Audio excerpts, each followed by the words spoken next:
Hi friends, ಎಲ್ರಿಗೂ ನಮಸ್ಕಾರ. Welcome back to my YouTube channel. ಎಲ್ಲರೂ ಕೂಡ ಹೇಗಿದ್ದೀರಾ? ಎಲ್ಲರೂ ಚೆನ್ನಾಗಿದ್ದೀರಾ ಅಂತ ಅಂದ್ಕೊಂಡಿದ್ದೀನಿ. ನಾನು ಕೂಡ ತುಂಬ ಚೆನ್ನಾಗಿದ್ದೀನಿ.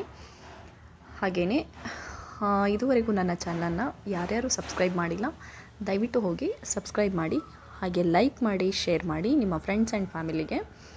ಹಾಗೆಯೇ ನಾನು ಇವತ್ತಿನ ವಿಡಿಯೋದಲ್ಲಿ, ಇವತ್ತು ಸಂಡೇ ಆಗಿರುತ್ತೆ, ಇವತ್ತಿನ ವಿಡಿಯೋದಲ್ಲಿ ನಾನು ನಿಮಗೆ ಕೆಲವೊಂದು ವಿಷಯಗಳನ್ನ ಹೇಳೋದಕ್ಕೆ ಇಷ್ಟಪಡ್ತಾ ಇದ್ದೀನಿ. ಯಾಕೆಂದರೆ ಇವತ್ತಿನ ದಿನದಲ್ಲಿ ಬೆಂಗಳೂರಲ್ಲಿ ಅಂತ ಅಲ್ಲ, ನಮ್ಮ ಕರ್ನಾಟಕದಲ್ಲಿ, ಚಿಕ್ಕದಾಗಿ ನಮ್ಮ ಕರ್ನಾಟಕ ಮಾತ್ರ ತೊಗೊಳ್ಳೋಣ. ನಮ್ಮ ಕರ್ನಾಟಕದಲ್ಲಿ ಏನೇನು ನಡೀತಿದೆ ಅನ್ನೋದ್ರ ಬಗ್ಗೆ ಸ್ವಲ್ಪ ಮಾತಾಡೋಣ ಅಂತ ಅನ್ನಿಸ್ತು. ಯಾಕೆ ಅಂದರೆ ಇವಾಗ ಈ ಸಿಚುವೇಷನಲ್ಲಿ, ಈ ದಿನಗಳಲ್ಲಿ ತುಂಬ ಕಡೆ ಕೆಲವೊಂದೊಂದು ಪ್ರಾಬ್ಲಮ್ಸ್ ಎಲ್ಲ ಆಗ್ತಾಯಿದೆ. ಅದನ್ನೆಲ್ಲ ನೋಡೋದಕ್ಕೆ ಯಾವುದನ್ನು ಕೂಡ ಕೇಳೋದಕ್ಕೂ ಕೂಡ ತುಂಬ ಕಷ್ಟವಾಗಿರುತ್ತೆ. ಹಾಗೆಯೇ ನಾನು ಎಲ್ಲರ ಹತ್ರನೂ ಒಂದು ಮನವಿ ಮಾಡ್ಕೊಳ್ಳೋಕೆ ಇಷ್ಟಪಡ್ತೀನಿ. ಏನು ಅಂತಂದರೆ, ಇವಾಗ ಯಾರೇ ಆಗಿರ್ಬೋದು, ಮನೆಯಿಂದ ಆಚೆ ಹೊರಟ ಮೇಲೆ ನೆಕ್ಸ್ಟ್ ನಾವು ಮನೆಗೆ ಹೋಗೋವರೆಗೂ ನಮಗೆ ಅಂತ ಒಂದು ಜೀವ ಕಾಯ್ತಾ ಇರುತ್ತೆ. ಯಾರೇ ಆಗಿರ್ಬೋದು, ಹೆಂಡತಿ ಆಗಿರ್ಬೋದು, ಗಂಡ ಆಗಿರ್ಬೋದು, ತಂದೆ ತಾಯಿ ಮಕ್ಕಳು, ಪ್ರತಿಯೊಬ್ಬರು, ಅಷ್ಟರಲ್ಲಿ ಯಾರಾದರೂ ಒಬ್ಬರಾದರೂ ನಮಗೆ ಅಂತ ಕಾಯೋರು ಇದ್ದೇ ಇರ್ತಾರೆ. ಸೊ ಹಾಗಾಗಿ ಯಾರೇ ಆದರೂ ಕೂಡ ಗಾಡಿ ಓಡಿಸುವಾಗ ತುಂಬ ಎಚ್ಚರಿಕೆಯಿಂದ ಗಾಡಿ ಓಡಿಸಿ ಅಂತ ನಾನು ಕೇಳ್ಕೊತೀನಿ. ಏಕೆಂದರೆ ನಮಗೋಸ್ಕರ ಅಲ್ಲದೆ ಇದ್ದರೂ ಅವರಿಗೋಸ್ಕರನಾದರೂ ನಾವು ಮತ್ತೆ ಬದುಕಿ ಆ ಮನೆಗೆ ವಾಪಸ್ ಹೋಗಬೇಕು ಅಂದರೆ ತುಂಬ ಹುಷಾರಾಗಿ ಗಾಡಿ ಓಡಿಸ್ಬೇಕು. ನಾವು ಕರೆಕ್ಟಾಗಿ ಹೋಗ್ತಾಯಿದ್ರು, ನಮ್ಮ ಆಪೋಸಿಟಲ್ಲಿ ಬರೋರು ಯಾರೂ ಕೂಡ ಕರೆಕ್ಟಾಗಿ ಬರ್ತಾ ಇರಲ್ಲ. ಅದನ್ನಂತೂ ಮೈಂಡಲ್ಲಿ ಇಟ್ಕೊಳ್ಳಿ. ಸೊ ಹಾಗಾಗಿ ಎಷ್ಟೇ ಕೇರ್ಫುಲ್ಲಾಗಿದ್ದರೂ ಸಾಕಾಗಲ್ಲ. ಅದರಲ್ಲೂ ಇತ್ತೀಚಿನ ದಿನಗಳಲ್ಲಿ ತುಂಬಾ ಆಕ್ಸಿಡೆಂಟ್ಗಳಾಗ್ತಾಯಿದೆ. ಆಕ್ಸಿಡೆಂಟ್ ಜೊತೆಗೆ ಹಾರ್ಟ್ ಅಟ್ಯಾಕ್ ಆಗಿರ್ಬೋದು, ಇವೆಲ್ಲ ಅರ್ಧ ಆಯಸ್ಸಿಗೆ ಎಲ್ಲರೂ ಕರ್ಕೊಂಡು ಹೋಗ್ತಾ ಇದ್ದಾನೆ ಆ ದೇವರು. ಅದು ಒಳ್ಳೆಯದಕ್ಕೋ ಕೆಟ್ಟದಕ್ಕೋ ಗೊತ್ತಿಲ್ಲ. ಕಲಿಯುಗ ಅಂತ್ಯ ಆಗ್ತಾಯಿದೆ, ಇನ್ನೇನು ನಿಯರ್ ಬರ್ತಾಯಿದೆ ಕಲಿಯುಗ ಅಂತ್ಯ. ಅಂಥದ್ರಲ್ಲಿ ಈ ಥರ ಎಲ್ಲ ಅರ್ಧ ಆಯಸ್ಸಿಗೆ ಸಾಯೋದು ನೋಡಿದ್ರೆ ತುಂಬ ಬೇಜಾರಾಗುತ್ತೆ. ಏಕೆಂದರೆ ಇವಾಗ 33, 35, 37 ಇದೆಲ್ಲ ಸಾಯೋ ಏಜೇ ಅಲ್ಲ. ಕೆಲವೊಂದು ಮಕ್ಕಳಿಗಂತೂ 8 ಇಯರ್ಸ್ 9 ಇಯರ್ಸ್ ಮಗುಗೆ ಕೂಡ ಈಗ ಒನ್ ವೀಕ್ ಬ್ಯಾಕಲ್ಲಿ ಕೂಡ ಹಾರ್ಟ್ ಅಟ್ಯಾಕ್ ಆಗಿರೋದಿದೆ. ಹಾಗೆಯೇ 19 ಇಯರ್ಸ್ 20 ಇಯರ್ಸ್ ಎಲ್ಲರೂ ಈ ಥರ ಎಲ್ಲ ಹಾರ್ಟ್ ಅಟ್ಯಾಕ್ ಆಗಿ ಸಾಯ್ತಾ ಇದ್ದಾರೆ. ಇದಕ್ಕೆಲ್ಲ ಮೇಯ್ನ್ ರೀಸನ್ ಏನಂದರೆ, ಒಂದು ಔಟ್ಸೈಡ್ ಫುಡ್ನ ತಿನ್ನೋದು, ಫಾಸ್ಟ್ ಫುಡ್, ಪಿಜ್ಜಾ ಆಗಿರ್ಬೋದು, ಬರ್ಗರ್ ಆಗಿರ್ಬೋದು, ಅಥವಾ ಈ ಬೇಕ್ರಿ ಐಟಮ್ಸ್ ಆಗಿರ್ಬೋದು, ಇದೆಲ್ಲ ತಿನ್ನೋದ್ರಿಂದ ಆಲ್ಮೋಸ್ಟ್ ನಾವು ಸಣ್ಣ ಇದ್ದೀವಿ, ನಮಗೆ ಹಾರ್ಟ್ ಅಟ್ಯಾಕ್ ಆಗಲ್ಲ ಅನ್ನೋದು ಇದೆಲ್ಲ ಸುಳ್ಳು ಮಾತು. ದಪ್ಪ ಇರೋರಿಗೆ ಮಾತ್ರ ಹಾರ್ಟ್ ಅಟ್ಯಾಕ್ ಆಗುತ್ತೆ, ಇದೆಲ್ಲ ಸುಳ್ಳು. ನಾವು ತಿನ್ನೋ ಫುಡ್ಡಿಂದನೇ ಹಾರ್ಟ್ ಅಟ್ಯಾಕ್ ಬರ್ತಾ ಇರೋದು ಇವತ್ತಿನ ದಿನಗಳಲ್ಲಿ. ಬ್ಲಡ್ ಹೋಗೋ ನರ್ವ್ಸ್ ಎಲ್ಲ ಫುಲ್ಲು ಬ್ಲಾಕ್ ಆದಾಗ ನಮಗೆ ಹಾರ್ಟ್ ಅಟ್ಯಾಕ್ ಆಗೋ ಸಾಧ್ಯತೆ ಇರುತ್ತೆ. ಸೊ ಹಾಗಾಗಿ ದಯವಿಟ್ಟು ಎಲ್ಲರೂ ಅವರ ಹುಷಾರಲ್ಲಿ ಅವ್ರು ಇರಬೇಕು ಅಂತ ಕೇಳ್ಕೊತೀನಿ. ಹಾಗೆಯೇ ಇನ್ನೊಂದು ವಿಷಯ ಏನಪ್ಪ ಅಂದರೆ, ಯಾರ ಮನೇಲೇ ಹೆಣ್ಮಕ್ಳಿರಲಿ, ಆ ಹೆಣ್ಮಕ್ಳನ್ನ ದಯವಿಟ್ಟು ಸೇಫಾಗಿ ನೋಡ್ಕೊಳ್ಳಿ. ಹೆಣ್ಮಕ್ಳಿಗೆ ನಮ್ಮ ದೇಶದಲ್ಲಿ ರಕ್ಷಣೆ ಖಂಡಿತವಾಗ್ಲೂ ಇಲ್ಲ. ರಕ್ಷಣೆ ಇಲ್ಲದೆ ಇರೋದಕ್ಕೇ ಬೀದಿಲಿ ಒಂದೊಂದು ರೇಪ್ಗಳು ನಡೀತಾ ಇದೆ ಇವತ್ತಿನ ದಿನಗಳಲ್ಲಿ. ಸೊ ಹಾಗಾಗಿ ದಯವಿಟ್ಟು ನಿಮ್ಮ ಹೆಣ್ಮಕ್ಳುಗಳನ್ನ ನೀವೇ ಆದಷ್ಟು ಹುಷಾರಾಗಿ ಕೇರ್ ಮಾಡಬೇಕು ಅಂತ ಕೇಳ್ಕೊತೀನಿ. ಎಲ್ಲ ಗಂಡು ಮಕ್ಕಳೂ ಇವಾಗ ಹೆಣ್ಣು ಮಕ್ಕಳನ್ನ ಕೆಟ್ಟ ದೃಷ್ಟಿಲಿ ನೋಡೋದು ಬಿಟ್ಟು, ಹೆಣ್ಣು ಮಕ್ಕಳು ಕೂಡ ಅಷ್ಟೇ, ಹೆಣ್ಣು ಮಕ್ಕಳದೇನು ತಪ್ಪಿರಲ್ಲ ಅಂತ ನಾನು ಹೇಳ್ತಾ ಇಲ್ಲ, ಎರಡೂ ಕೈ ಸೇರಿದ್ರೇ ಚಪ್ಪಾಳೆ. ಆದರೆ ಹೆಣ್ಣು ಮಕ್ಕಳು ಕೂಡ ಅಷ್ಟೇ, ಗಂಡು ಮಕ್ಕಳು ಕೂಡ ಅಷ್ಟೇ, ಅವ್ರವ್ರ ಹುಷಾರಲ್ಲಿ ಅವ್ರವ್ರು ಇರಬೇಕು. ಹಾಗಂತ ಟೈಮಿಂಗ್ಸ್ ಇಲ್ಲದೆ ಹೆಣ್ಮಕ್ಳು ಮನೆಗೆ ಬರೋದು ಅದೆಲ್ಲ ಯಾವತ್ತೂ ಸರಿ ಅನಿಸಲ್ಲ. ಯಾರಿಗೇ ಆದರೂ ಅಷ್ಟೇ, ಪೇರೆಂಟ್ಸ್ ಆದವರು ಕೆಲವೊಂದು ವಿಷಯಗಳಲ್ಲಿ ಸ್ಟ್ರಿಕ್ಟ್ನ ಫಾಲೋ ಮಾಡಲೇಬೇಕಾಗುತ್ತೆ. ಅವ್ರ ಹೆಣ್ಮಕ್ಳನ್ನ ನಾವು ತುಂಬ ಫ್ರೀಯಾಗಿ ಬಿಟ್ಟಿದ್ದೀವಿ ಅಂದ್ಕೊಂಡು ಎಷ್ಟೋ ಹೊತ್ತಿಗೆ ಮನೆಗೆ ಬಂದರೆ ಆ ಹೆಣ್ಮಕ್ಳಿಗೆ ಯಾರು ಜವಾಬ್ದಾರಿಯಾಗಿರ್ತಾರೆ? ಹೆಣ್ಮಕ್ಳಿಗೆ ರಕ್ಷಣೆ ಯಾರು ಕೊಡ್ತಾರೆ ಅಲ್ವಾ? ಸೊ ಹಾಗಾಗಿ ಎಲ್ರಿಗೂ ಈ ಥರ ಕೇಳ್ಕೊತಾ ಇದ್ದೀನಿ ನಿಮ್ಮ ಹತ್ರ, ಎಲ್ಲ ಹೆಣ್ಮಕ್ಳನ್ನು ರಕ್ಷಣೆ ಮಾಡೋ ಜವಾಬ್ದಾರಿ ನಿಮ್ಮದಾಗಿರುತ್ತೆ. ಅವರವ್ರ ಮಕ್ಕಳನ್ನು ಅವರೇ ರಕ್ಷಣೆ ಮಾಡಬೇಕು. ಅವ್ರ ಮಕ್ಕಳನ್ನು ಅವರೇ ಸೇಫಾಗಿ ನೋಡಿಕೊಂಡ್ರೆ ಯಾಕೆ ರೇಪ್ಗಳಾಗ್ತವೆ? ಹೊರಗಡೆ ಕಳಿಸುವಾಗ ನೀವೇ ಜೊತೆಗೆ ಹೋಗಿ, ನಿಮಗೆ ಟೈಮ್ ಆಗಲಿಲ್ವಾ ಇವತ್ತಿಲ್ಲ ಅಂದರೆ ನಾಳೆ ಕರ್ಕೊಂಡು ಹೋಗಿ.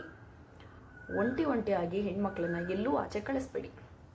ಪ್ರಪಂಚ ಸರಿ ಇಲ್ಲ, ನಾವು ಸರಿ ಇದ್ದರೂ, ಇವಾಗ ನಾನು ಸರಿ ಇದ್ರೂ ನನ್ನನ್ನು ನೋಡೋ ದೃಷ್ಟಿ ಯಾವತ್ತೂ ಸರಿ ಇರಲ್ಲ. ಖಂಡಿತವಾಗ್ಲೂ ಪ್ರಪಂಚ ಅಷ್ಟು ಹಾಳಾಗಿ ಹೋಗ್ಬಿಟ್ಟಿದೆ.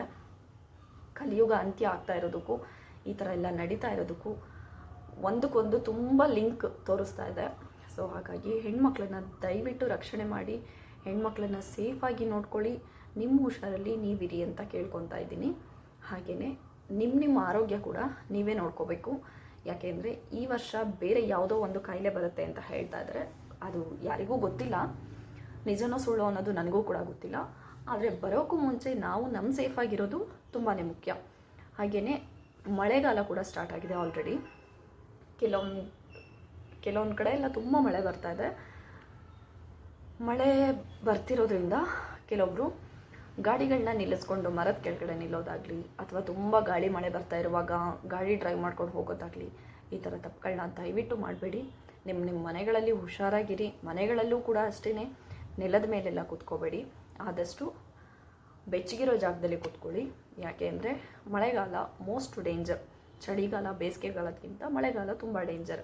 ಯಾವಾಗ ಸಿಡ್ಲೊಡೆಯುತ್ತೆ ಹೇಳೋಕ್ಕಾಗಲ್ಲ. ಆಚೆ ಹೋದಾಗ ಮರದ ಕೆಳಗಡೆ ನಿಂತಾಗ ಯಾವಾಗ ಗಾಳಿಗೆ ಆ ಮರ ಬೀಳುತ್ತೆ ಹೇಳೋಕ್ಕಾಗಲ್ಲ. ಹಾಗಾಗಿ ಗಾಡಿಗಳನ್ನ ಕೂಡ ಅಷ್ಟೇ ಮರದ ಕೆಳಗಡೆ ದಯವಿಟ್ಟು ನಿಲ್ಲಿಸೋದಕ್ಕೆ ಹೋಗಬೇಡಿ. ಈ ವಿಷಯದಲ್ಲಿ ಕೂಡ ನಿಮ್ಮ ಹುಷಾರಲ್ಲಿ ನೀವಿರಿ. ಈ ಮಳೆಗಾಲದಲ್ಲಿ ಆಚೆ ಕಡೆ ನೀರು ಕುಡಿಯೋದು, ಅಥವಾ ಇವಾಗ ಚಳಿ ಇದೆ, ಮಳೆ ಬರ್ತಾ ಇದೆ, ನೆನ್ಕೊಂಡು ಓಡಾಡೋದು, ಈ ಥರ ಎಲ್ಲ ಮಾಡಬೇಡಿ. ಯಾಕೆ ಅಂದರೆ ಬೇರೆ ಬೇರೆ ಥರ ಕಾಯಿಲೆಗಳು ಬರ್ತಾ ಇರೋದ್ರಿಂದ ಯಾವ ಕಾಯಿಲೆ ಬರುತ್ತೆ ಯಾವ ಟೈಮಲ್ಲಿ ಅಂತ ಹೇಳೋಕ್ಕಾಗಲ್ಲ. ಹಾಗಾಗಿ ಆದಷ್ಟು ಹುಷಾರಾಗಿರಿ ಅಂತ ಕೇಳ್ಕೊತೀನಿ. ಹಾಗೆಯೇ ಇನ್ನೊಂದು ವಿಷಯ ಏನು ಅಂದರೆ, ಈಗ ಈ ಮಳೆಗಾಲ ಸ್ಟಾರ್ಟ್ ಆಗ್ತಾ ಇದೆ. ಆಲ್ರೆಡಿ ನ್ಯೂಸ್ಗಳೆಲ್ಲ ನೋಡಿರೋರಿಗೆ ಆಲ್ಮೋಸ್ಟ್ ಗೊತ್ತಿರುತ್ತೆ, ಬೆಂಗಳೂರಲ್ಲಿ ಕೊರೋನಾ ಸ್ಟಾರ್ಟ್ ಆಗಿದೆ, ಕೊರೋನಾಕ್ಕೆ ಒಂದು ಬಲಿಯಾಗಿದೆ, ಈ ಥರ ಎಲ್ಲ ಆಲ್ರೆಡಿ ಸ್ಟಾರ್ಟ್ ಆಗಿದೆ. ಸೊ ಹಾಗಾಗಿ ಇನ್ನೊಂದು ವಿಷಯ ಏನಪ್ಪ ಅಂತಂದರೆ, ಎಲ್ಲರೂ ಇವಾಗ ರೂಲ್ಸ್ ಎಲ್ಲ ಆದಮೇಲೆ ನೀವು ಮಾಸ್ಕ್ಗಳನ್ನ ಯೂಸ್ ಮಾಡೋದಕ್ಕಿಂತ ಅದಕ್ಕಿಂತ ಮುಂಚೆನೇ ನಮ್ಮ ಆರೋಗ್ಯನ ನಾವು ಕಾಪಾಡ್ಕೊಳ್ಳೋದು ತುಂಬ ಮುಖ್ಯ ಅಲ್ವಾ. ಸೊ ಹಾಗಾಗಿ ಡೈಲಿ ನೀವು ಮನೆಯಿಂದ ಆಚೆ ಹೋಗುವಾಗ ದಯವಿಟ್ಟು ಮಾಸ್ಕ್ಗಳನ್ನು ಯೂಸ್ ಮಾಡಿ. ಆಫೀಸ್ಗಳಿಗಾಗಿರ್ಬೋದು, ಆಚೆ ಕಡೆ ಆಗಿರ್ಬೋದು, ಇಲ್ಲೇ ಹೋಗೋದಾದ್ರೂ ಅಷ್ಟೇ ಮಾಸ್ಕನ್ನು ಖಂಡಿತವಾಗ್ಲೂ ಯೂಸ್ ಮಾಡಿ. ಹಾಗೆ ಮನೆಗೆ ಬಂದ ಮೇಲೆ ಸ್ಯಾನಿಟೈಸರ್ನ ಯೂಸ್ ಮಾಡಿಕೊಂಡು ಹ್ಯಾಂಡ್ ವಾಶ್ ಮಾಡ್ಕೊಳ್ಳಿ. ಅದಾದಮೇಲೆ ಲಿಕ್ವಿಡ್ ಹಾಕಿ ಹ್ಯಾಂಡ್ ವಾಶ್ನ ಮಾಡ್ಕೊಳ್ಳಿ. ಹೊರಗಿಂದ ಬಂದ ಕೂಡಲೇ ಎಲ್ಲ ಐಟಮ್ಗಳನ್ನ ಮುಟ್ಟೋದಾಗಿರ್ಬೋದು, ವಸ್ತುಗಳನ್ನ ಅಥವಾ ಏನಾದರೂ ತಿನ್ನೋದಾಗಿರ್ಬೋದು ಅದೇ ಕೈನಲ್ಲಿ, ಆ ಥರ ತಪ್ಪುಗಳನ್ನ ದಯವಿಟ್ಟು ಮಾಡೋಕ್ಕೆ ಹೋಗಬೇಡಿ. ನಿಮ್ಮ ಆರೋಗ್ಯ ನಿಮ್ಮ ಕೈಲೇ ಇದೆ. ನಿಮ್ಮ ಆರೋಗ್ಯನ ನೀವೇ ಕಾಪಾಡ್ಕೋಬೇಕು. ಸೊ ಹಾಗಾಗಿ ಈ ವಿಷಯನ ಹೇಳ್ತಾ ಇದ್ದೀನಿ. ಇವಾಗ ಕೊರೋನಾ ಅಂತಂದರೆ ಎಲ್ರಿಗೂ ಒಂಥರ ಇರಿಟೇಷನ್ ಆಗ್ಬೋದು. ಅಯ್ಯೋ ಅದೇನು ಪ್ರತಿ ವರ್ಷ ಬರುತ್ತೆ ಬಿಡು, ಹಿಂಗೆ ಬರುತ್ತೆ ಹಿಂಗೆ ಹೋಗುತ್ತೆ ಅಂದ್ಕೊಂಡು. ಆದರೆ ಯಾರೂ ದಯವಿಟ್ಟು ನೆಗ್ಲೆಕ್ಟ್ ಅಂತೂ ಮಾಡಬೇಡಿ. ಯಾವಾಗ ಏನಾಗುತ್ತೆ ಯಾರಿಗೂ ಗೊತ್ತಿಲ್ಲ. ಆದರೆ ಪೂರ್ತಿ ಸತ್ಯ ಅಂತಲೂ ನಾನು ಹೇಳಲ್ಲ, ಬಟ್ ನಮ್ಮ ಹುಷಾರಲ್ಲಿ ನಾವಿರೋದು ಮುಖ್ಯ ಅಂತ ನಾನು ಹೇಳ್ತಾ ಇದ್ದೀನಿ ಅಷ್ಟೇ.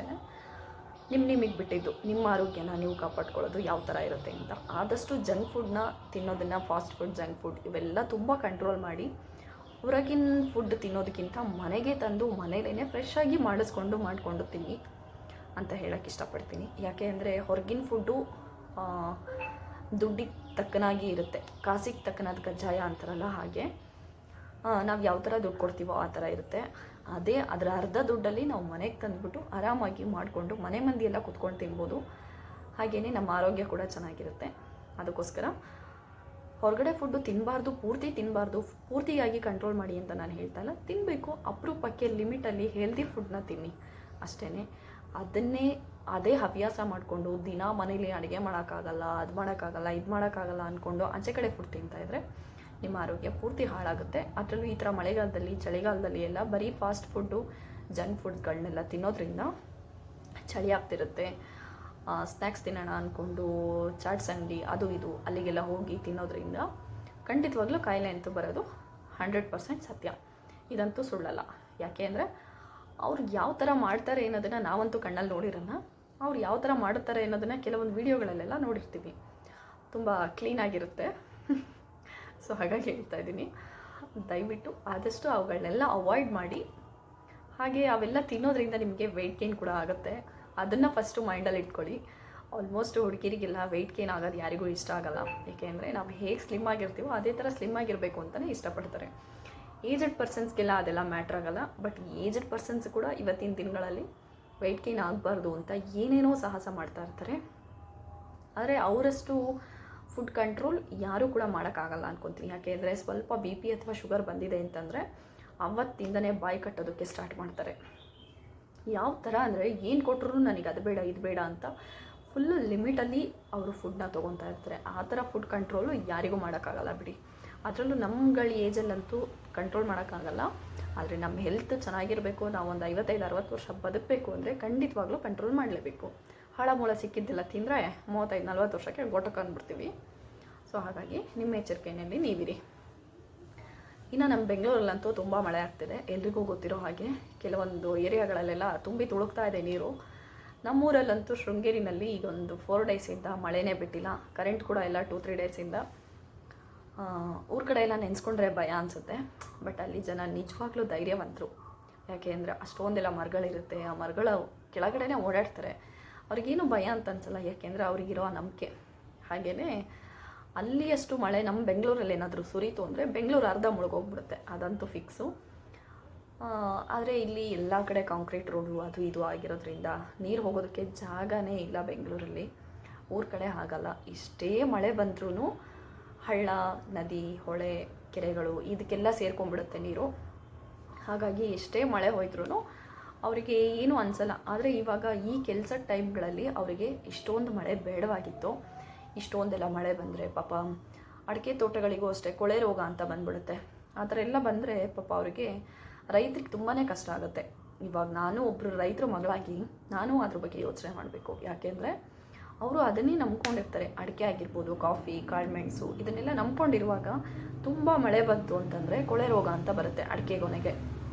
ಕೊಳೆ ರೋಗ ಅಂತಂದರೆ ಮಳೆ ಜಾಸ್ತಿ ಆದಾಗ ಅದಕ್ಕೆ ನಾವೇನು ಸ್ಪ್ರೇ ಮಾಡೋದಕ್ಕೆ ನಮಗೆ ಟೈಮ್ ಆಗಲ್ಲ, ಅವಕಾಶನೇ ಕೊಡಲ್ಲ ಮಳೆ. ಅಷ್ಟು ಮಳೆ ಸುರಿತಾ ಇರುತ್ತೆ. ಅವಾಗ ಏನಾಗುತ್ತೆ, ಆ ಕೊನೆಯಲ್ಲಿರೋ ಅಡಿಕೆಕಾಯಿ ಎಲ್ಲ ಕೆಳಗೆ ಸುರಿದು ಬಿಡುತ್ತೆ.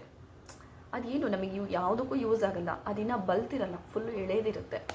ಆ ಥರ ಆದಾಗ ರೈತರು ಇಡೀ ವರ್ಷ ಕಷ್ಟಪಟ್ಟಿದ್ದು ನೀರಲ್ಲಿ ಹೋಮ ಮಾಡ್ದಂಗೆ ಆಗುತ್ತೆ. ಸೊ ಹಾಗಾಗಿ ನಾನಂತೂ ಆ ದೇವ್ರ ಹತ್ರ ಬೇಡ್ಕೊತೀನಿ, ಊರ ಕಡೆ ಸ್ವಲ್ಪ ಮಳೆ ಕಮ್ಮಿ ಆಗಲಿ ಅಂತ. ಹಾಗಂತ ಬೆಂಗಳೂರಲ್ಲಿ ಸುರಿಲಿ ಅಂತಲ್ಲ, ಬೆಂಗಳೂರಿಗೂ ಮಳೆ ಬೇಕು, ಬರಬಾರ್ದು ಅಂತಿಲ್ಲ. ಯಾಕೆಂದರೆ ಮೋರಿಗಳಲ್ಲಿರೋ ಗಲೀಜೆಲ್ಲ ಕೊಚ್ಕೊಂಡು ಹೋಗ್ಬಿಡ್ಬೇಕು ಒಂದ್ಸರಿ. ಸೊ ಹಾಗಾಗಿ ಎಷ್ಟು ಬೇಕೋ ಅಷ್ಟು ಸುರಿದ್ರೆ ಒಳ್ಳೆಯದು. ನಾನು ಕೂಡ ದೇವ್ರದ್ದು ಬೇಡ್ಕೊತೀನಿ, ಎಲ್ಲ ಕಡೆಯೂ ಎಷ್ಟು ಬೇಕೋ ಅಷ್ಟು ಲಿಮಿಟಲ್ಲಿ ಮಳೆ ಸುರಿಯಪ್ಪ ದೇವ್ರೆ ಅಂತ ಖಂಡಿತವಾಗ್ಲೂ ಬೇಡ್ಕೊತೀನಿ. ಏಕೆಂದರೆ ಮಳೆ ಎಲ್ರಿಗೂ ಸಾಕಾಗೋಗಿದೆ. ಈಗ ಒಂದು 15 ಡೇಸಿಂದ ಊರ ಕಡೆಯವರಿಗಂತೂ ಮಳೆನೇ ಬೇಡವಾಗಿದೆ. ಇನ್ನು ಬೆಂಗಳೂರಲ್ಲಿ ಒಂದು ಏರಿಯಾದಲ್ಲಿ ಮಳೆ ಇದ್ದರೆ ಇನ್ನೊಂದು ಏರಿಯಾದಲ್ಲಿ ಮಳೆ ಇರಲ್ಲ. ಹಾಗಾಗಿ ಏನೋ ಅಷ್ಟೊಂದು ಅನಿಸಲ್ಲ. ಹಾಗೆಯೇ ಇವತ್ತಿನ ವಿಡಿಯೋ ಇಷ್ಟ ಆಗಿದರೆ ಖಂಡಿತವಾಗ್ಲೂ ಲೈಕ್ ಮಾಡಿ, ಶೇರ್ ಮಾಡಿ. ಹಾಗೆ ನನ್ನ ಚಾನಲ್ನ ಸಬ್ಸ್ಕ್ರೈಬ್ ಮಾಡೋದನ್ನು ಮಾತ್ರ ಮರಿಬೇಡಿ. ಹಾಗೆಯೇ ಮುಂದಿನ ವಿಡಿಯೋದಲ್ಲಿ ಮತ್ತೆ ಸಿಗ್ತೀನಿ. ಅಲ್ಲಿವರೆಗೂ ಸಪೋರ್ಟ್ ಮಾಡ್ತಾಯಿರಿ ಹೀಗೇನೆ. Thank you so much. Bye.